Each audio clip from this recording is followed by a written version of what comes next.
मदरसों में एनसीईआरटी की किताबों को अनिवार्य करने के बाद योगी सरकार अब एक नया ड्रेस कोड लागू करने की तैयारी में है। अगर फैसले पर मुहर लग जाती है तो कुर्ता पायजामा की जगह एक नया ड्रेस कोड लागू होगा। उत्तर प्रदेश के अल्पसंख्यक मामलों के राज्य मंत्री मोहसिन रजा के ऐलान के बाद मुस्लिम धर्म गुरुओं समेत तमाम विरोधियों ने घेरेबंदी तेज कर दी है। यूपी के मदरसों में योगी सरकार एक और बड़े बदलाव की तैयारी में है। अब तक मदरसे में जो छात्र कुर्ता पायजामा पहनकर तालीम लेते रहे हैं, उनके लिए नया ड्रेस कोड लाने की तैयारी तेज है। मदरसों के लिए ड्रेस कोड की जरूरत क्यों है, इसके लिए सूबे के अल्पसंख्यक मामलों के राज्य मंत्री मोहसिन रजा का ये बयान सुनिए।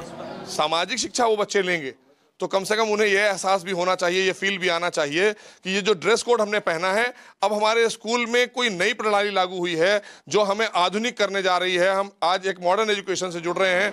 इससे पहले मदरसे के सिलेबस में बदलाव किया गया, जिसके तहत एनसीईआरटी की किताबें अनिवार्य की गईं। गणित, हिंदी और इंग्लिश को भी पाठ्यक्रम में शामिल किया गया। बदलावों के पीछे मंत्री मोहसिन रजा दलील दे रहे हैं कि मदरसे में पढ़ने वाले बच्चे भी मुख्य धारा में शामिल हो सकेंगे। धार्मिक शिक्षा के साथ साथ अब डॉक्टर, इंजीनियर बनने की पढ़ाई कर सकते हैं, आईएएस, आईपीएस बनने की भी पढ़ाई कर सकते हैं। हम उनके अंदर एक आत्मविश्वास पैदा कर रहे हैं, वो देश की मेन स्ट्रीम में जुड़े, ये हमारा प्रयास है। सिलेबस के बाद ड्रेस कोड पर बात पहुंची तो मुस्लिम संगठन भी मैदान में उतर आए। मुस्लिम धर्मगुरु सुफियान निजामी ने सवाल उठाए कि बार बार मदरसों को ही क्यों टारगेट किया जा रहा। सवाल ये इस बात का है कि जब सारे इदारों में ये इख्तियार दिया गया है कि आप अपने एतबार से ड्रेस चुनें, तो फिर मदरसों के साथ ये भेदभाव क्यों है? तो हमारा सिर्फ ये कहना है कि बार बार सिर्फ मदरसों को ही टारगेट क्यों किया जाता है।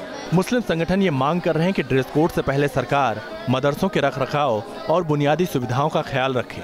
शिक्षण संस्थानों में पढ़ाई के लिए सरकार की तरफ से आपकी व्यवस्थाएं क्या क्या हैं, प्रबंधन क्या क्या हैं, उनको व्यवस्था अच्छी हो, अच्छे ढंग से बच्चे पढ़ें, उसके लिए सरकार क्या करना चाहती है, सरकार इस पर बात नहीं करती है।